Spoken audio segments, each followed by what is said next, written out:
nós olhamos, eu estava olhando e orando todos esses dias, e buscando de Deus, e Deus começou a falar comigo uma coisa, eu quero falar com vocês hoje, sobre ressuscitando promessas mortas.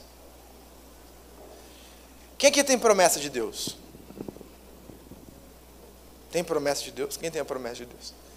Quem um dia já foi usado por Deus para poder receber uma palavra? Ou quando você leu a palavra, Deus falou assim comigo, você vai ser assim.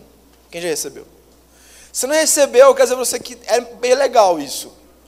Por isso, busque em nome de Jesus uma palavra de Deus para a sua vida. Qual é a palavra que Deus tem para você, Marisa? Deus tem uma palavra para você. Tem uma promessa. Qual é a palavra que Deus tem para o nosso querido irmão Hugo? Deus tem uma palavra. Às vezes tem uma palavra rema, na qual nós recebemos o nosso ministério, nossa vida, nosso chamado, para a nossa família, para as nossas finanças, para a nossa história. Mas eu vejo que existe uma ação demoníaca, diga comigo, ação demoníaca, para matar as promessas. Estão compreendendo, sim ou não? Vem aqui um pouquinho, Faustinho. Vem cá, meu querido. Uma salva de palmas para o nosso irmão Faustinho. Pode ficar aqui, Faustinho, fica aqui. O Faustinho começa a orar. Orar das mãos, orar. Pode encenar aí, pode. É isso aí. Ele está fervoroso, estão percebendo? Que ele é um pouco tradicional da oração, mas ele está no fogo. E ele ora e a promessa de Deus foi revelada a ele. E Deus chega para ele e fala assim, Fausto, eu vou te usar. Fausto, eu vou te dar dons. Deus fala com ele claramente. E essa promessa foi revelada a ele, o entendimento dele. Mas aí, queridos, na trajetória da vida, todo momento a Bíblia diz assim, lembrai-vos. Nós estamos estudando o Novo Testamento inteiro aqui no Mergulhando, e lá toda hora nós vemos, lembrai-vos. Quero trazer à memória aquilo que me dá A palavra de Deus diz, lembrai-vos. A palavra de Deus diz, Josué 1:8, diz o quê? Medita na palavra de noite. O que é a palavra? É a promessa. Mas aí chega um dia, como eu acabei de orar aqui, como o apóstolo Paulo nos ensina, não deis lugar ao diabo. E o diabo, ele entra no nosso coração. Semana passada, alguns caras escandalizados, que eu falei que eu posso ser usado pelo diabo. Lembra disso? Eu perguntei, um pastor pode ser usado pelo diabo? Vocês ficaram meio em dúvida, meio com medo. Mas pode.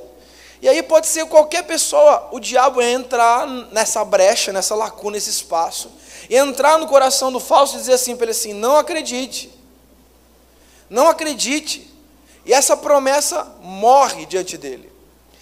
E aí acontece um outro problema. Agora ele parou de orar, porque ele começou a ficar mais bravo. Ele começou a falar assim, minha promessa morreu. Está vendo a cara dele de bravo? E aí ele fica bravo, queridos, porque ele não está vendo a promessa se concretizar na vida dele. Porque a promessa morreu. E aí ele tenta, de alguma maneira, ressuscitar essa promessa. Ele tenta, mas daqui não tem mais jeito, não. Daqui já era, foi no passado, acho que Deus mudou de ideia, acho que Deus não me ama mais. Todo mundo na vida pode ter passado por um momento como esse. Aonde parece que a promessa que Deus fez para a gente morreu. Por exemplo, o meu filho vai ser convertido, a minha família vai ser de Jesus, mas aí a promessa vem, foi revelada, você crê. Aí passa o tempo, você descrê. E quando você descrê, a promessa vai embora, e aí você não crê mais nada. E aí o diabo rouba a promessa. Mas o falso, como é um homem de Deus, sempre perseverou na promessa. E por isso, desfrutará do milagre de Deus todos os dias da sua vida. Amém, Faustinho? Obrigado pela ilustração, meu querido. Uma salva de palmas a Jesus pela vida do Fausto. Super à vontade, né? Com as pessoas olhando para ele, assim, né, Fausto? Queridos, e quando nós olhamos para isso, ressuscitando promessas mortas, nós vemos que uma pessoa que ele deixou de ter promessa, ele deixou de crer na promessa, ele não faz mais nada. Se você deixar de crer que Jesus te ama, você vem para a igreja? Você é de crer que Jesus tem um projeto para a sua vida? Você vive em santidade? Você busca Ele?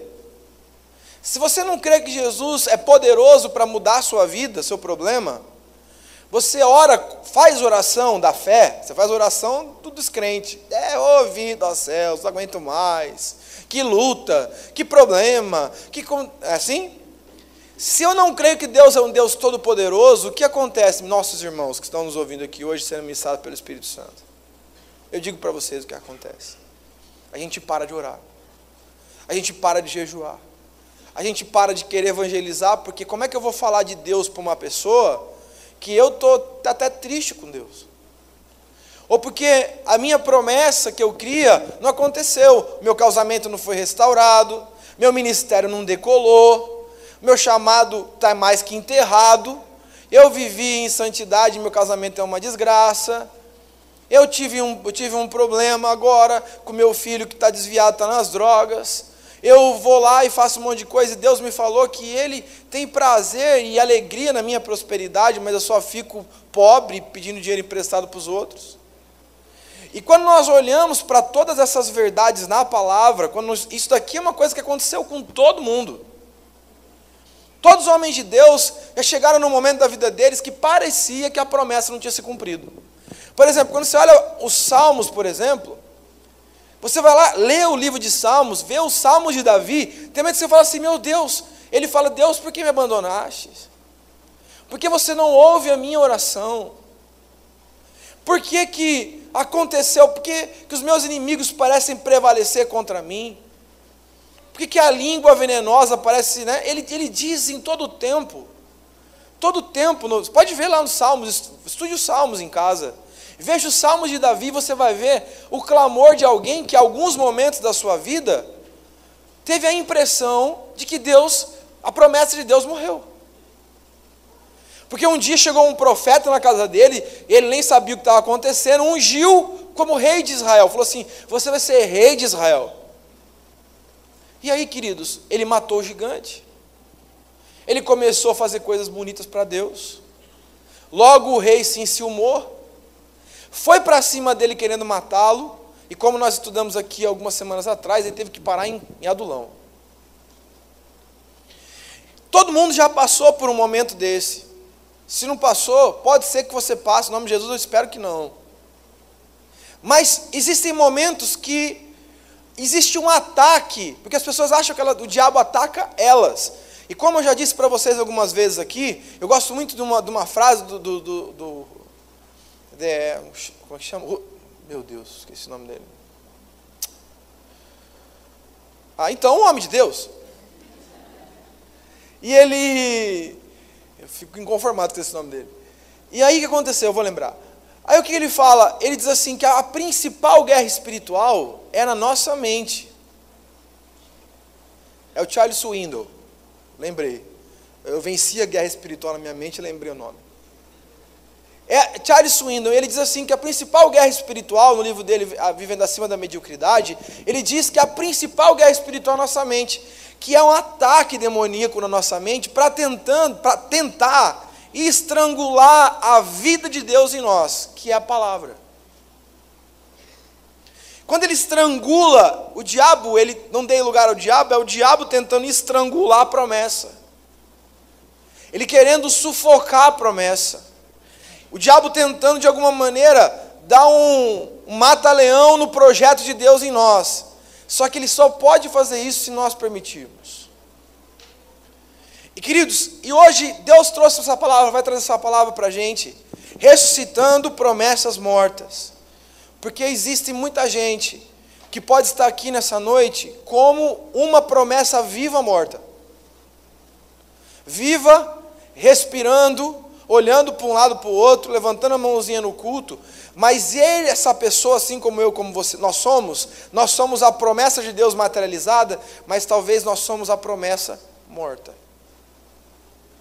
Eu quero abrir com vocês para um texto inicial, em 2 Timóteo, capítulo 1, verso 6, diz assim, por essa razão, te admoesto, eu te exorto, te ensino, que reavives o dom de Deus que há em ti pela imposição das minhas mãos. Ele está dizendo, aquilo que um dia eu impus as mãos, ou alguém impôs as mãos, lançando sobre você uma palavra profética, e ministrando, dizendo para você, você é isso, você vai cumprir uma função assim, Deus te chamou para isso. E o apóstolo Paulo diz assim, vocês receberam uma imposição de mãos e uma palavra, diga comigo, palavra, diga comigo, uma promessa.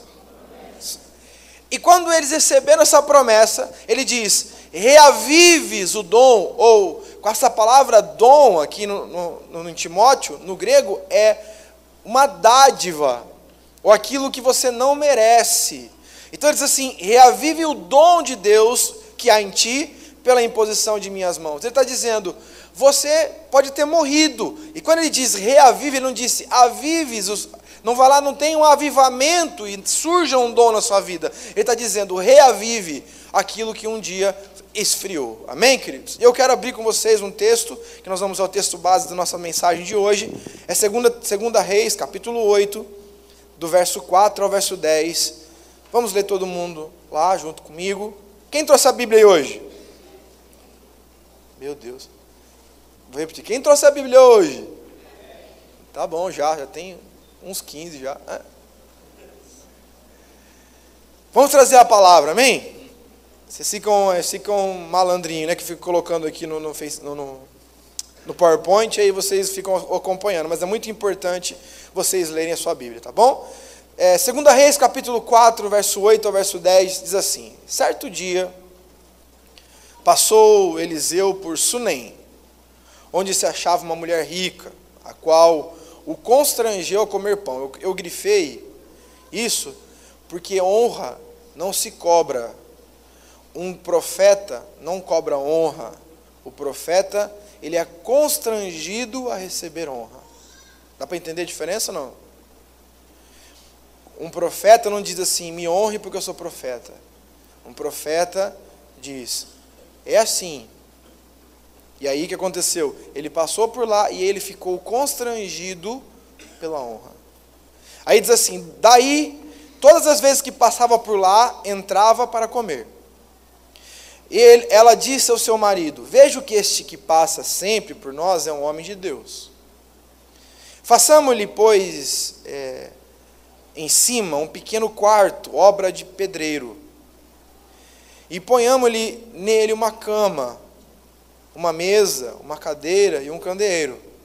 Quando ele vier à nossa casa, retirar-se-á para ali.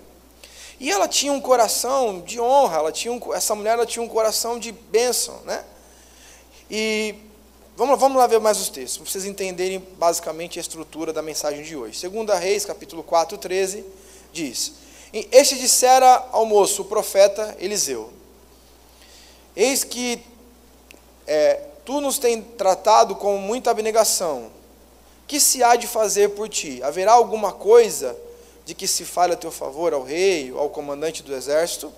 Verso 14 ao verso 16, então diz. Então disse o profeta, que se há de fazer por ela? Geazim, que é o discípulo de Eliseu, disse assim, respondeu, ora, ela não tem filho, e seu marido é velho. A mulher rica não tinha filho, e o marido já era velho. Disse Eliseu, chama. Chamando a ele, ela se pôs à porta e disse-lhe o profeta, por este tempo, daqui 1 ano abraçarás um filho. Ela disse, não, meu senhor, homem de Deus, não minta a tua serva.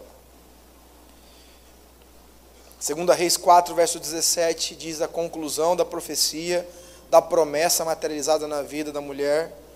Diz assim, concebeu a mulher e deu à luz a um filho, no tempo determinado, quando fez 1 ano, segundo Eliseu lhe dissera. Queridos, a primeira coisa que eu quero estudar com vocês nessa noite é um coração de honra desata um milagre. Percebam que essa mulher, ela tinha um coração honrado. Hoje, eu tenho até um pouco de receio, às vezes, de falar algum tipo de coisa sobre honra, porque a honra que estava em oculto foi revelada e foi distorcida por corações extremamente vaidosos. A honra, queridos, Por que muitas vezes os casamentos estão destruídos? Porque falta a honra do marido para a mulher e da mulher para o filho, da mulher para o marido. Porque muitas vezes existe uma brigaiada, todo mundo sai xingando, brigando, gritando, batendo porta, se agredindo em casa. Por quê? Porque falta a honra do marido para a mulher e da mulher para o marido. Por que muitas vezes o filho se torna um filho rebelde? Porque não tem honra pelo seu pai, nem pela sua mãe. Logo se esquece de todas as crises. Eu fiz uns vídeos, eu lembro de um dia que a Carla estava com o Daniel chorando, lá dando piti à noite, e o João Pedro chorando também, porque viu o irmão dele chorando. E aí eu peguei uma câmera e filmei isso daí, não sei se ela lembra disso daí. Aí ela falou assim, por que você está filmando isso daqui? Tipo, eu falei, não, eu quero mostrar para eles o trabalho que eles deram. Aí o que aconteceu? As pessoas crescem e se esquecem. Porque a natureza do ser humano é muito ingrata, extremamente egoísta. E aí o que acontece? Os filhos desonram os pais desonram os filhos. Aí vem para a igreja, nessa mesma amplitude de desonra, um irmão desonra o outro irmão, o líder desonra o discípulo desonra o líder, e faz conversa por trás contra o líder, e questiona tudo, e faz não sei o quê. Um coração desonrado é um coração que só pode colher vergonha. Toda vez que e aí você vê um codiscípulo brigando com o outro, desonrando um codiscípulo.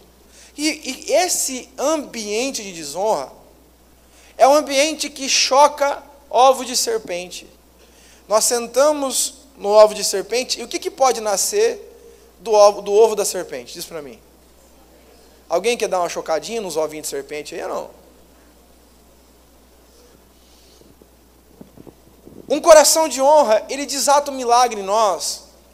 Um marido que honra a sua esposa, um marido que se preocupa com sua esposa, um marido que vê que a esposa está cansada, vai lá e lava a louça para ela. Um marido que se preocupa com a esposa e prepara um bom tempo de relacionamento com ela, isso é muito honra. Um marido que, mesmo querendo ficar muito bravo, sai gritando, ficar nervoso, vai lá, se controla para honrar a vida da esposa. Um filho, a esposa que honra o seu marido, mesmo estando com TPM, porque crente não tem TPM, né, irmã? Graças a Deus. Mesmo estando com TPM, consegue dosar a sua linguagem, consegue honrar o seu marido. Né? Você vê um casamento feliz, uma família feliz, um honrando o outro, a mulher sempre tendo palavras de elogio para o marido para a esposa, os filhos honrando os pais honrando os filhos, os filhos honrando os netos, honrando os seus avós. A honra, queridos, é a plataforma base para estabelecermos vida plena. Quando uma pessoa é desonrada, ela vem para a igreja, o ambiente da igreja, ela não quer ficar aqui. E ela tem um problema de se submeter a outras autoridades, ela tem uma dificuldade tremenda em ver alguém ser honrado. Quando ela vê uma pessoa, um líder, por exemplo, de célula, que o discípulo fala assim, eu quero dizer que eu te amo, você é uma pessoa muito especial para mim, meu líder. Eu vim aqui trazer uma Bíblia nova, que eu passei lá nas Sarzeiras, eu comprei de presente para você. A pessoa diz, meu Deus, que adulador, para não falar outra coisa. A pessoa não entende a linguagem de honra, porque todo mundo quer ser honrado e tem uma grande dificuldade de honrar. E todo desonrado, presta atenção no que eu vou dizer, querido, toda pessoa que tem problema com a honra, ela vive na desonra. Vive. E toda pessoa que honra, que ela entende a essência da honra, ela vive milagre. Olha só o que aconteceu com essa mulher. Ela chegou, e ela tinha lá na casa dela um espaço, ela tinha dinheiro, a Bíblia diz que ela era uma mulher rica, e ela reconheceu um homem de Deus. Quando ela reconheceu um homem de Deus, ela chegou para o marido, porque ela é uma mulher de honra, ela não foi fazer um quartinho com o dinheiro dela, depois avisou para o marido construiu um quartinho. A Bíblia fala que ela foi até o marido dela, sentou com o marido, porque ela honra o seu marido, e seu marido honrando sua esposa, em concordância, porque muitos casais não fazem concordância, chegou e eles fizeram um quartinho para o profeta. construíram um quarto para o profeta, porque os dois tinham um coração de honra, e honravam o profeta na qual eles eram ministrados. A Bíblia diz, olha o que a Bíblia diz, que ela constrangeu ela no verso 8, ela tinha um coração tão amoroso, que ela constrangeu ele para comer o pão na casa dela, para poder bater um rango. E aí, queridos, nós aprendemos com o profeta uma coisa que muita gente não aprende, tem dificuldade de entender. Ele não se ofereceu para comer na casa dela, ele foi constrangido a comer na casa dela, porque ele entendeu que honra você não pede, honra você recebe quando o coração do outro entende isso e faz isso.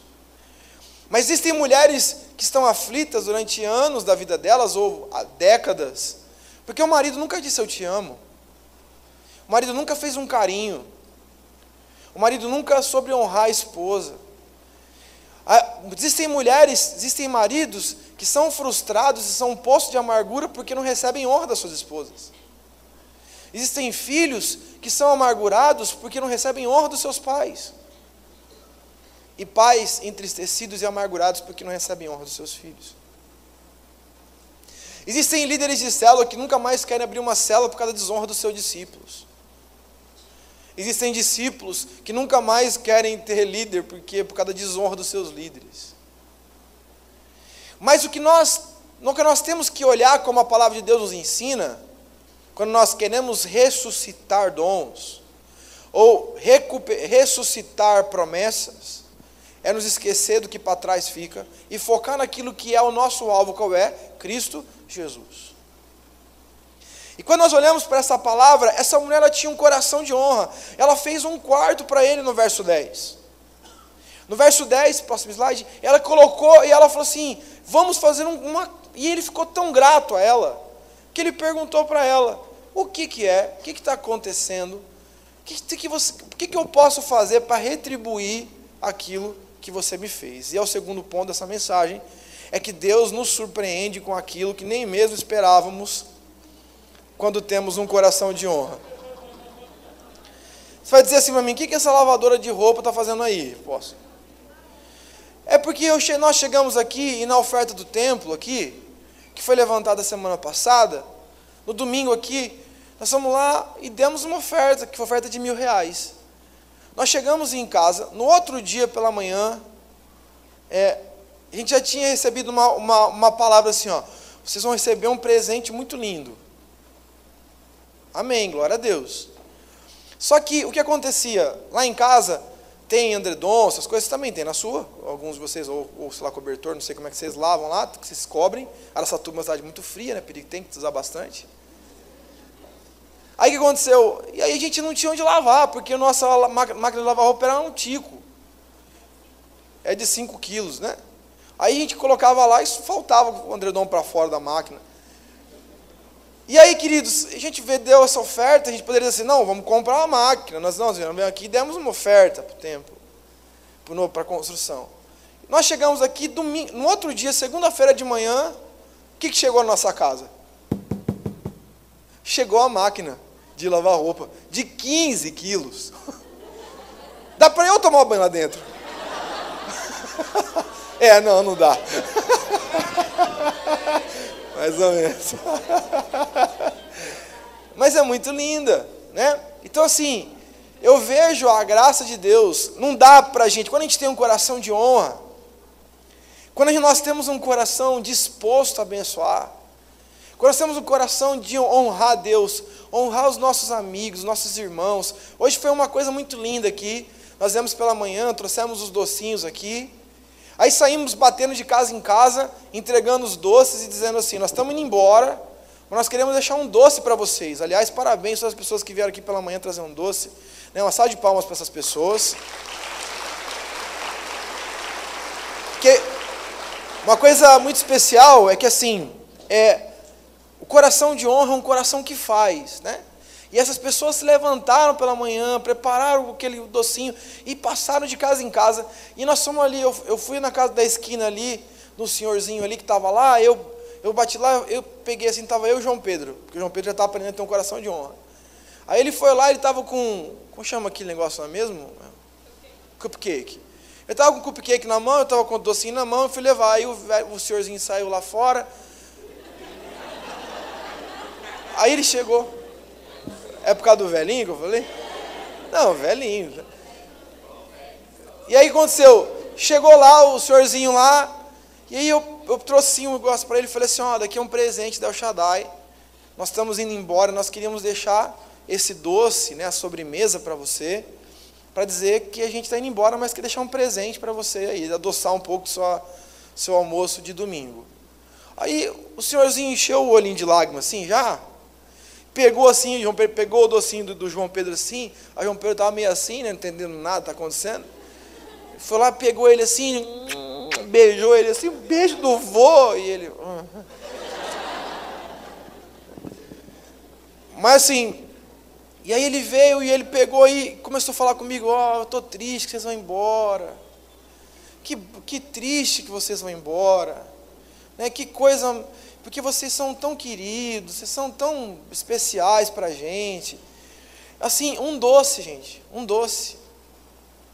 E esse doce deixou tanto alegre uma vizinhança, o pessoal ficou tudo feliz. Aí ele falou assim para mim, assim, vamos entrar, tomar um cafezinho lá, que eu fiz o café. E aí o João Pedro estava tacando o pé no cachorro dele, eu preferi ir embora.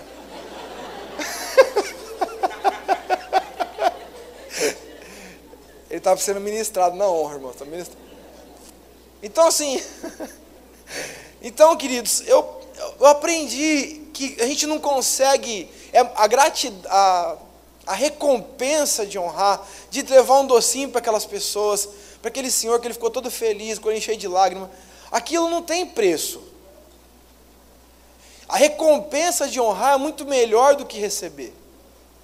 Não tem como a gente querer disputar com Deus quem é mais generoso, eu ou Deus.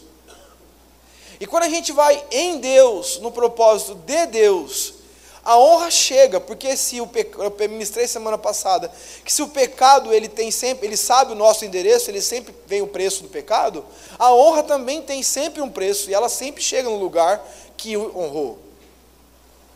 Olha o que a Bíblia diz lá em 2 Reis, capítulo 4, verso 15 e 16. Disse Eliseu, chamando a ele, ela se pôs à porta, e disse o profeta, por esse tempo, daqui a um ano, abraçarás um filho. Veja bem, essa mulher, ela não teve outra coisa linda do coração que honra. Ele não honra esperando uma resposta, porque ele pensou assim, eu honrei essa pessoa, eu paguei uma coisa para ela, e ela nunca pagou nada para mim, eu fiz não sei o quê. Veja bem, isso não é honra, isso daí é barganha do pior nível de alma. Eu não tenho que fazer algo esperando algo em troca, eu tenho que fazer porque eu aprendi que honrar é bom. Que a recompensa vem do alto, não é de pessoas. As pessoas, elas honram pessoas esperando a recompensa e a resposta das pessoas. Eu não tenho que me preocupar com pessoas, eu tenho que me preocupar com a resposta de Deus. E quando eu cheguei, hoje eu vi lá aquele gesto de amor dele, presta atenção nessa mulher, ela construiu um quarto para ele, mas não é um quarto comum. Ela colocou um lugar para ele estudar a Bíblia, ela colocou um lugar para ele dormir, ela preparou um aposento especial para um profeta. Muito provavelmente ele não tinha nem lugar para morar, ficar na casa onde ele ficou naquela cidade. E ela vai lá e prepara isso. Aí de repente, sem ela saber, sem ela ter nenhum tipo de intenção, ela recebe uma palavra, porque vem uma promessa, porque toda pessoa que é de honra tem sempre uma promessa. Ela tem sempre uma promessa em direção à pessoa honrada. E ela vai lá, a Bíblia diz que ela chegou e o profeta falou para ela assim, daqui a um ano você vai estar com seu filho nos seus braços. E ela ficou em pânico, tanto que ela não esperava um milagre desse, que a palavra de Deus diz assim, que ela chegou, não minta para mim, meu Senhor, não minta para a tua serva, ou seja, nós estamos numa relação boa, eu estou confiando em Ti, eu abri minha casa, fiz um quarto para você, se você contar uma profetada para mim aqui, eu vou ficar bravo contigo, eu vou gerar uma falsa expectativa. Mas o profeta disse, fica tranquilo, daqui a um ano, você vai ter a promessa. E a promessa se cumpriu. Lá em 2 Reis, capítulo 4, 17. Concebeu a mulher e deu à luz a um filho, no tempo determinado, quando fez um ano, segundo Eliseu lhe dissera. A promessa se cumpriu. Então nós estamos falando aqui hoje, eu queria que vocês prestassem bastante atenção nesse momento, nós estamos falando de um cenário de uma mulher que não honrou para receber nada em troca, recebeu muito além do que um dia imaginou, do que era ter um filho, porque o marido dela era velho. Ela não tinha condição de ter um filho, mas ela foi surpreendida pelo milagre. E aí, queridos, nós entendemos o terceiro ponto dessa mensagem, que é: a morte sempre tentará roubar a promessa que nos foi concedida. Existe uma morte, diga comigo, morte. Diga para o seu irmão, morte. Existe uma morte de promessas. Quantos homens de Deus você conheceu que receberam promessas, mas morreram na fé? Tem gente que tem aqui vários discípulos que receberam promessas e morreram. Tem gente que tem líderes aqui que receberam promessas e morreram. É ou não é? Estou falando bobagem? É bobagem ou não, irmãos? Vocês estão aí? Vocês estão refletindo sobre a morte? Olha o que a Bíblia diz em 2 Reis, capítulo 4, do verso 18 ao verso 20. Tendo crescido menino, a promessa, preste atenção na palavra crescido, significa uma promessa crescida, uma promessa que se desenvolveu, uma promessa que tomou forma. Está dando para compreender sim ou não? Saiu certo dia a ter com seu pai, que estava com segadores, com ceifeiros, e disse a seu pai: ai, a minha cabeça! Então o pai disse ao seu moço, seu servo: leva-o à sua mãe. E ele tomou e o levou à sua mãe, sobre cujos joelhos ficou sentado até o meio-dia e morreu. Você já imaginou, mamãe, você ter um filho morrendo no seu colo? Já pensou o trauma de ter um bebê parando de respirar no seu colo? Tem mães que já passaram por situações parecidas com essa aqui. Mas você vê o seu filho morrer no seu colo, ele parar de respirar, começar a esfriar no seu colo. É uma dor incomensurável. Deve ter sido uma dor indimensionável.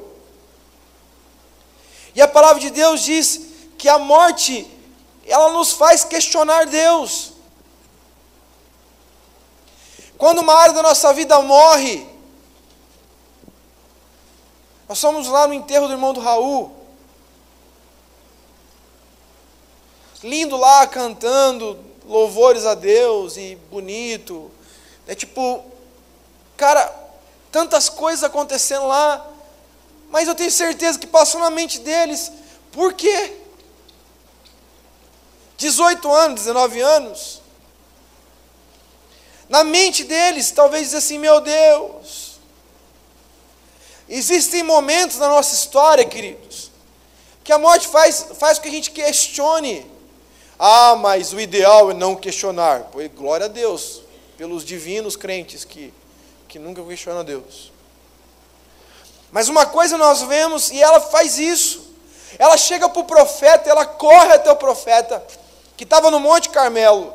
Ela chega para Eliseu e ela diz assim, em 2 Reis, capítulo 4, verso 28, próximo slide. Diz assim: disse ela: pedi eu ao meu senhor algum filho? Disse eu: não me enganes. Ela chegou e ela chega para Deus e diz: Deus, ela está dizendo para o profeta, porque talvez ela tenha temor de falar isso para Deus, mas no coração dela, ela está falando para Deus. Porque o profeta era a materialização da pessoa de Deus. Mas no fundo do coração dela, ela queria dizer para Deus: Deus, eu disse para o Senhor não me prometer algo. Eu pedi um filho, eu pedi uma família, eu pedi um ministério, eu pedi dinheiro, eu pedi uma empresa, eu pedi isso para ti. E de repente o Senhor me dá uma promessa, o Senhor me dá um chamado, que ele morre no meu colo. Ele morre diante de mim. Eu disse, não me enganes. Eu disse, não brinque com as minhas emoções. E quando nós nos deparamos com a morte, nós somos tentados a deixar de ler Deus na morte. Quando tudo é vida, nós vemos Deus e celebramos Deus na vida. Quando a morte bate no nosso, a gente pensa, e Deus? E aí, queridos, no quarto ensinamento, nós vamos aprender muito sobre isso. É que quando uma promessa de Deus morre, não há tempo a perder, é necessário correr atrás da restituição. A Bíblia diz assim: se no dia da sua angústia se mostrares fraco, pouca será a sua. Nós cristãos, nós temos que deixar de ser almáticos. E quando eu digo nós, eu não me excluo do pacote dessa bolacha, porque nós temos que parar de ser almáticos. Eu não estou sentindo vontade. Quantas pessoas você conheceram, pessoas assim, você não foi na célula essa semana? Eu não senti vontade na célula. Por que você não está indo no culto? Ah, porque eu não estou sentindo vontade, não estou sentindo. Por que você não... Ah, mas por que você não perdoa a sua esposa? Porque eu não estou sentindo. Por que você não perdoa o seu irmão? Porque eu não estou sentindo. Por que você não ora e está buscando a Deus? Porque eu não estou com vontade. Quem disse que nós temos que ter vontade? Aí nós abrimos nossas Bíblias em Romanos e dizemos lá que nós não devemos nos conformar com o mundo, porque nós devemos não nos conformar com o mundo, mas devemos renovar a nossa mente para que nós experimentamos qual é a boa, perfeita, agradável. O que é? A minha vontade, a boa, perfeita, a minha vontade, é isso? Isso é um grito. Quando nós damos gritos, por que você não está lendo a Bíblia, irmão? Ah, porque eu estou cansado, estou sentindo. Nós estamos dizendo assim: quem governa a minha vida são os meus sentimentos. Por que você não se perdoa se a palavra de Deus diz que você está perdoado? Porque eu não estou sentindo perdão. Por que você não vai e você se acerta com quem se machucou? Eu não estou sentindo vontade de me acertar. Por que você não vai lá e você não faz aquilo? Porque eu não tenho vontade. Por que você não vai trabalhar? Não estou sentindo vontade de trabalhar, não. Aliás, tem bastante gente que está passando por isso. Aqui não, mas tem o que a gente conhece, tem. As pessoas, elas ficam sendo governadas pela sua alma. Elas são governadas dos seus relacionamentos pela alma. Por que você fez aquilo? Porque eu estava sentindo vontade de fazer. Por que você brigou? Porque eu estava sentindo vontade de brigar. Por que você gritou? Porque eu senti vontade de gritar. E nós estamos revelando que quem governa a nossa vida não é Cristo, é a nossa vontade. É a nossa alma, os nossos sentimentos. E quando ela se deparou com a morte do filho nos seus braços, a mulher sulamita, olha o que ela fez em 2 Reis, capítulo 4, verso 22 ao verso 24. Vamos estudar juntos. Diz assim: chamou seu marido e lhe disse: manda-me um dos moços e uma das jumentas, para que eu corra ao homem de Deus e volte. Preste atenção, corra ao homem de Deus e volte. Ela não ficou lá: ai, o meu filhinho morreu. Como ele era bonito. O meu filho era bonitinho que só ele. O Meu filho era bonito, era jovem. Meu Deus, como era meu ministério, como era o meu chamado, como era a minha família, como eu tinha um projeto, como Deus falava comigo. Não, ela chegou e ela viu, morreu, então eu vou ressuscitar. Porque quando nós encontramos a morte, nos deparamos com a morte, sabe qual a vontade de fazer? Morrer junto. Ou é mentira? Quando a gente se encontra com a morte, queridos, qual que é a vontade que temos humanamente de fazer? Morrer junto. Encontramos a nossa natureza, é chegar e dizer assim, não deu certo, então não deu certo, então não deu certo.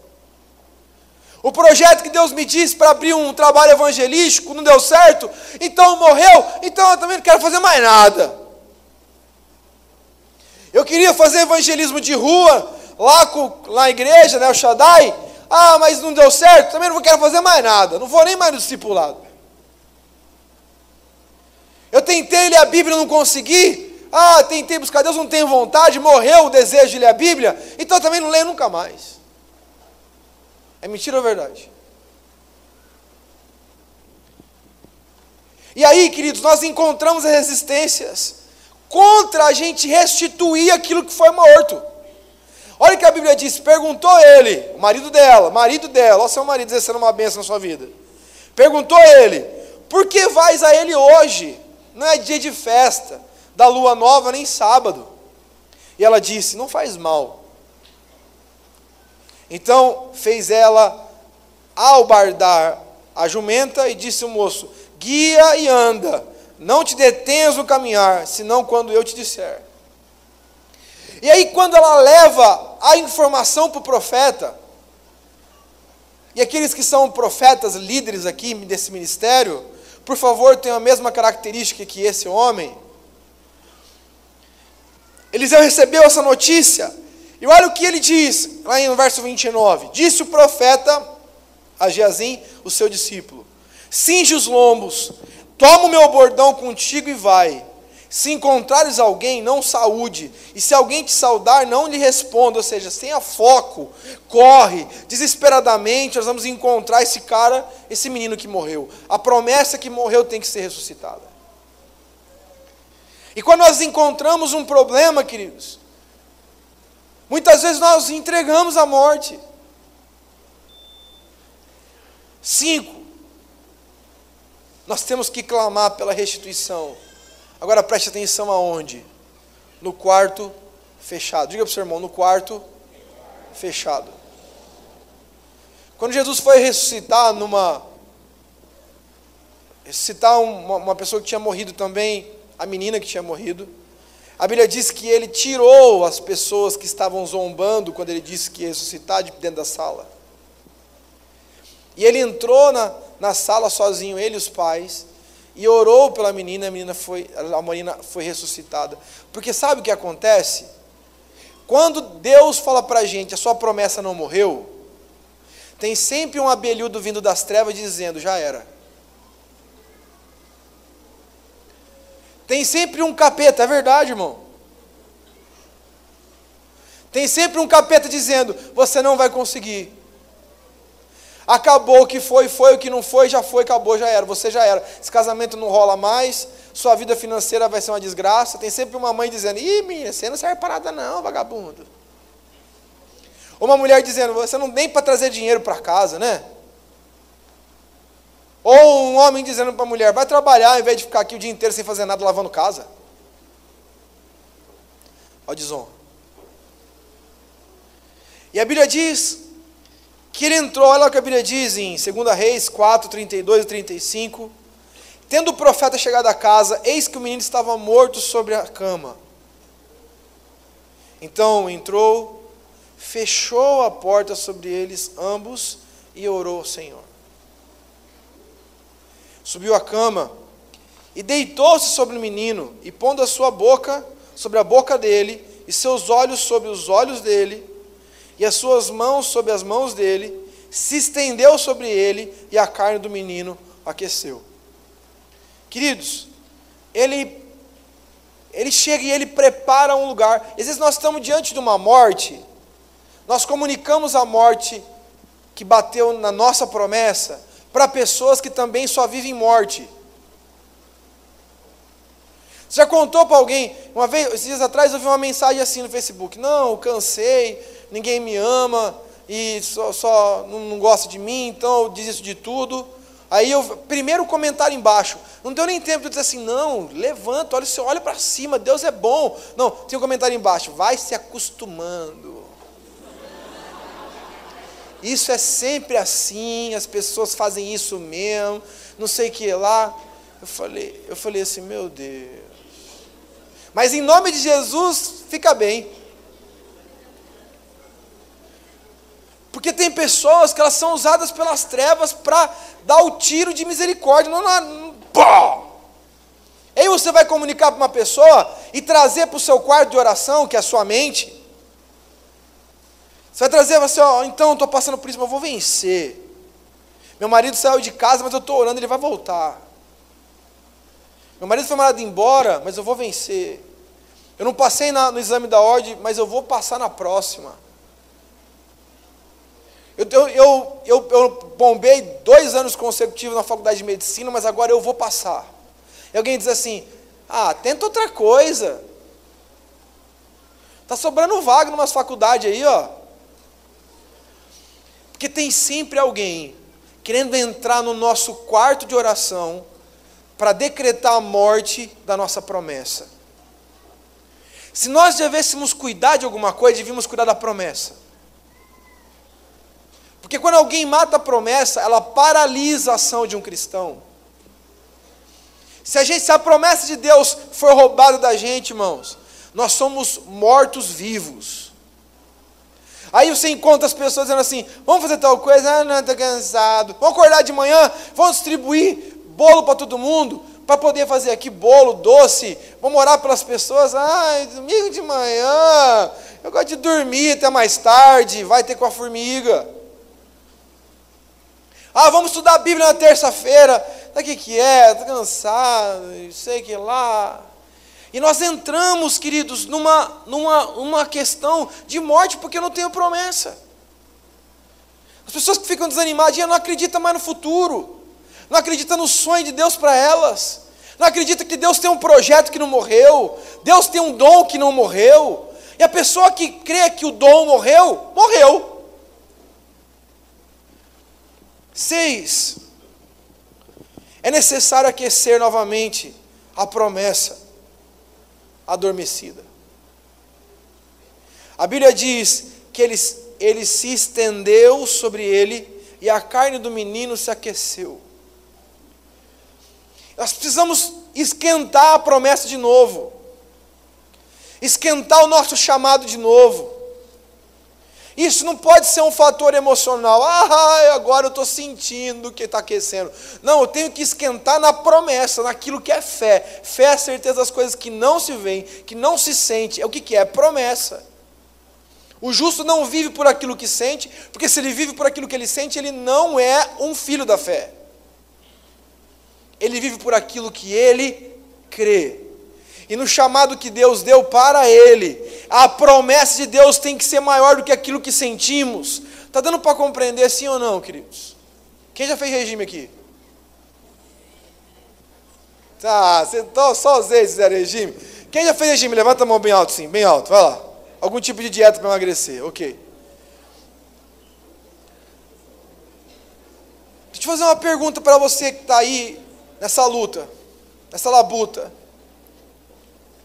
Você vai lá e fala assim, agora eu vou emagrecer, né? Aí você vai para uma festa de aniversário com aquela mesa de brigadeiro. Aí chega a dona Marta, diaconisa aqui, e leva lá para mim os doces como chama aquele negócio lá de... Não. Torrone caseiro. Você pega assim, ele derrete. Ele derrete aqui e engorda aqui. Irmãos, o torrone da Marta é quase que instantâneo. Você come aqui e juntou aqui na hora. Mas Você tem vontade de fazer regime? Você tem vontade? Você está lá diante de uma picanha suculenta, aí alguém vai lá e coloca alface na sua frente.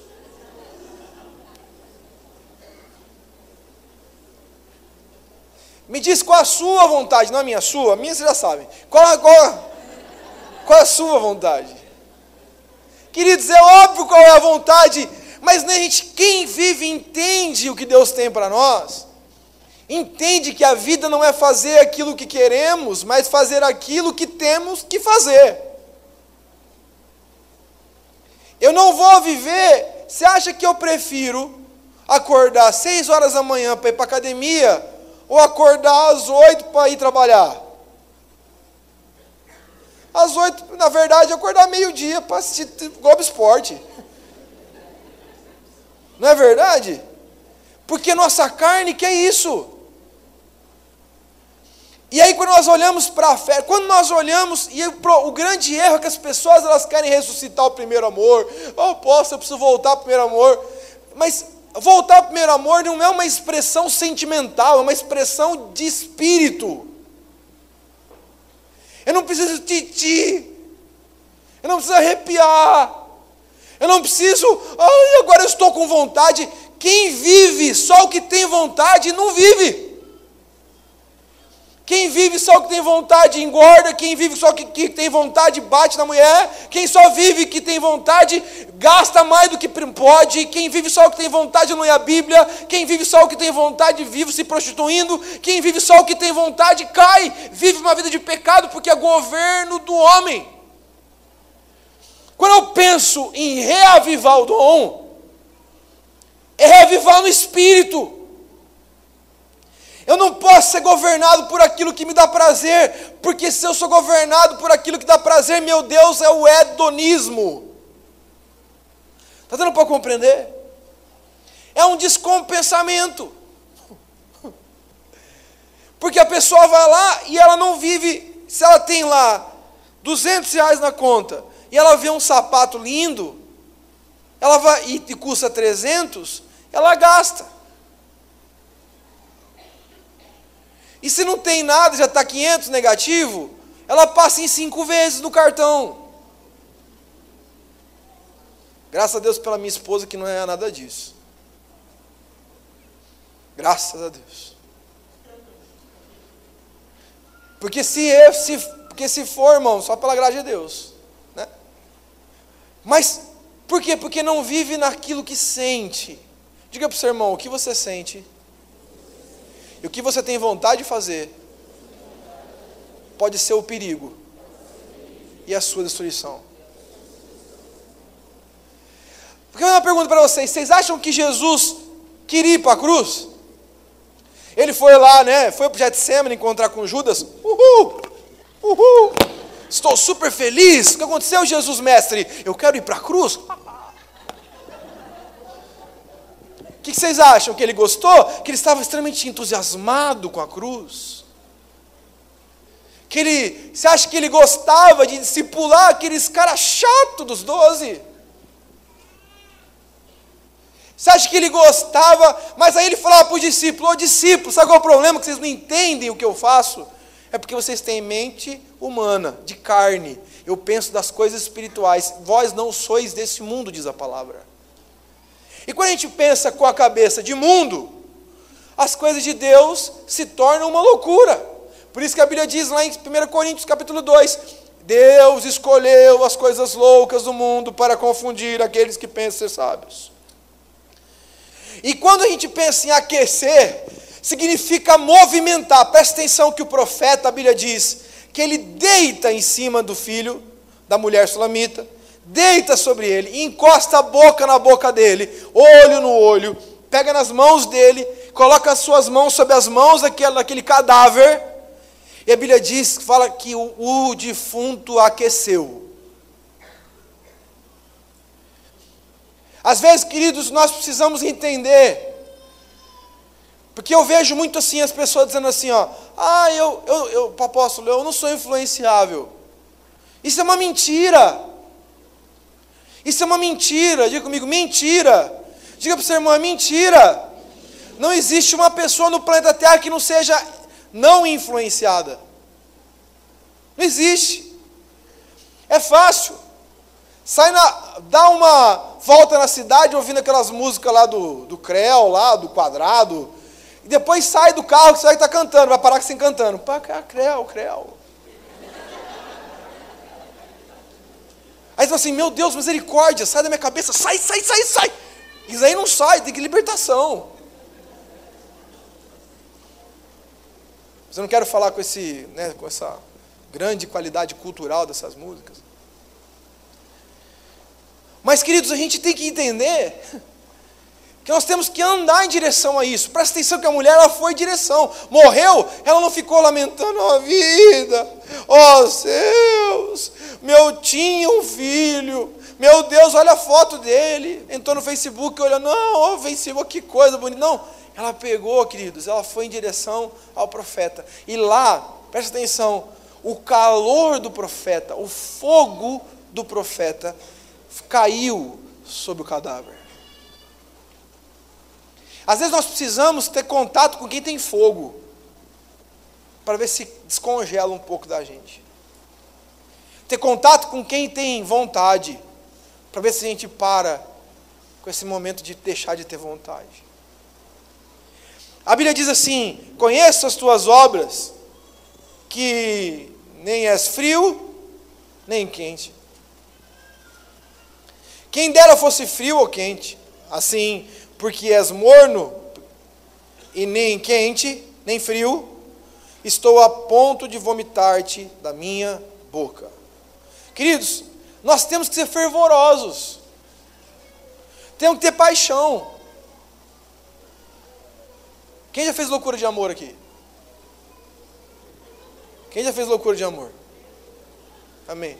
Fez loucura de amor, Luiz? É mesmo? Quer falar aqui? Não, loucura de amor é um negócio que a gente não fala, né, gente? Só no pé do ouvido da esposa, no ouvido. Ó, que é loucura, que se não fosse... Mas a gente faz loucura. Tem um caso que eu já contei para vocês uma vez, que o cara chegou e tinha uma bis. E a namorada dele foi para Ubatuba, ou Guarujá, que seja. Aí ele chegou, estava com saudade dela aqui em Araçatuba, foi de bis.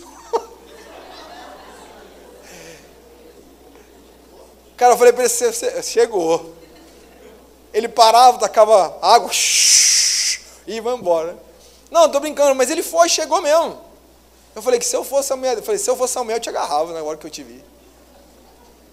Mas que loucura, o bumbum desse cara tinha chegado quadrado lá. Imagina descer Serra de Bis, já pensou? Que legal. Não é verdade? Não, e descer é tranquilo, não é verdade? O problema é subir. Subir a Serra de Bis. E eu fico imaginando ele subindo a Serra de Bis e os carros atrás. Quando a gente tem paixão, a gente faz qualquer coisa. Quando a gente tem paixão, a pessoa diz, eu tenho paixão por Deus, tenho muita paixão por Deus, mas não tem ação, não quero fazer, não faz, tenho vontade, estou meio triste. É assim, não é? Está faltando paixão, está faltando amor, de verdade. Quando nós olhamos para esse texto, nós vemos claramente isso. A Bíblia diz, então se levantou o profeta, no verso 32, 35, estamos encerrando, diz assim, obrigado pela paixão. Então se levantou e andou do quarto de uma vez, de lá para cá, e tornou a subir, e se estendeu sobre o menino, e este espirrou 7 vezes e abriu os olhos. Por que ele espirrou 7 vezes? Eu não tenho a menor ideia. Eu sei que ele abriu os olhos e viveu.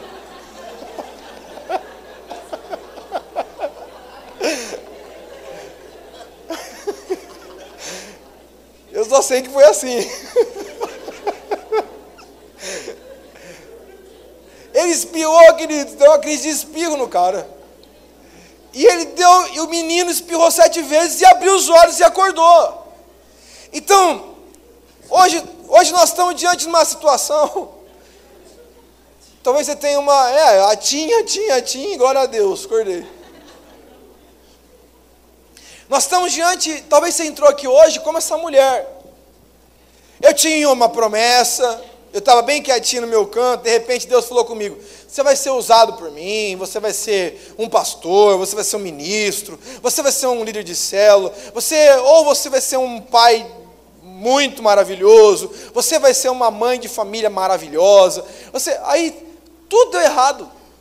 Não sou mais mãe de nada, não sou mais pai de nada, minha empresa faliu, meu ministério acabou, ninguém me ama, ninguém me quer. Estou afligido. Eu tinha uma promessa, estava lá, estava quase casando, acabou tudo o meu relacionamento, agora estou solteira. Queridos, e talvez nós olhemos para esse morto, que talvez seja o morto, não sei qual é o morto da sua vida, e a gente chore. Mas hoje nós aprendemos fundamentos, realidades espirituais desse texto, que nos fazem repensar muita coisa sobre as mortes que muitas vezes acontecem em nossas vidas, e como reagir diante delas. Uma pessoa que ama a vida, que ama Cristo e quer mudar a sua vida, ela não pode ser uma pessoa entregue à morte, ela tem que lutar contra essa morte, ela tem que correr atrás de uma mudança, ela tem que expressar o seu desejo, mesmo sem ter vontade, mesmo sem sentir. Deixa eu fazer uma pergunta para vocês. Vocês acham que todo domingo eu tenho uma baita vontade de vir aqui pregar? O que vocês acham? Sim ou não? Não. Irmão, mas eu não faço o que eu quero, eu faço o que tem que ser feito. Então, não compreender? Não é por causa de uma obrigação trabalhista, senão eu vou receber um aviso prévio do conselho e vou perder meu emprego. Não é isso. É porque eu sei o que tem que ser feito. E às vezes nós estamos transformando a igreja de Cristo Jesus, e eu digo isso, nós, estou falando de pastores, muitas vezes pelo ministério, pela pregação equivocada da palavra, onde as pessoas elas são assim, tipo, eu briguei com uma pessoa da igreja, não estou mais sentindo de ir na igreja. Eu falo assim, meu Deus, o evangelho morreu, o evangelho genuíno acabou, o governo agora é dos sentimentos.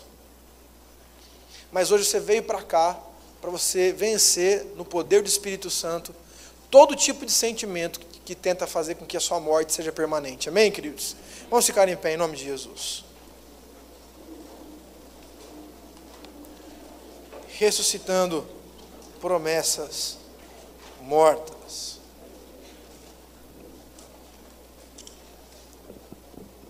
Semana passada eu falei com vocês, ministrei sobre o texto de 1 Samuel capítulo 30. E lá quando eu disse para vocês que quando Davi chegou lá e ele encontrou os midianitas lá, a Bíblia diz que eles estavam todos reunidos. Vocês lembram disso, sim ou não? Eles estavam lá reunidos, bebendo, comendo e tirando sarro. Davi foi lá, tinha tanta coisa, peguei tudo dele, olha as mulheres dele, aquela é gata, vou dormir com ela hoje. Deixa eu dizer uma coisa para vocês. É assim que o diabo faz conosco, quando nós entregamos um chamado e uma promessa das nossas vidas ao diabo. Ele toma aquilo que era nosso, por direito, e nos rouba, e nos mata, nos aflige. Eu queria que em nome de Jesus, hoje nós possamos, no Espírito, desenvolver uma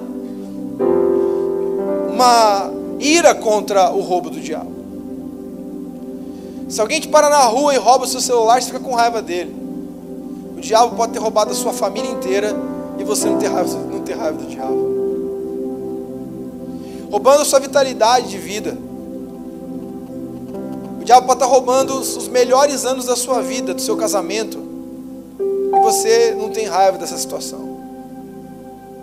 O diabo pode estar roubando você na sua vida financeira e você não ter tranquilo, não tem problema nenhum. Deixa o diabo ficar feliz com o meu dinheiro lá. Chegou o tempo, querido, a gente ressuscitar mortos e colocar o diabo no lugar dele, debaixo dos nossos pés, em nome de Jesus. Feche seus olhos, queridos, e comece a pensar naquilo que é a sua morte. Peça para o Espírito Santo te falar o que hoje precisa ser ressuscitado na sua vida. Ministério, dom, talento, família, filhos, dinheiro, recursos, sonhos, projetos. Em nome de Jesus.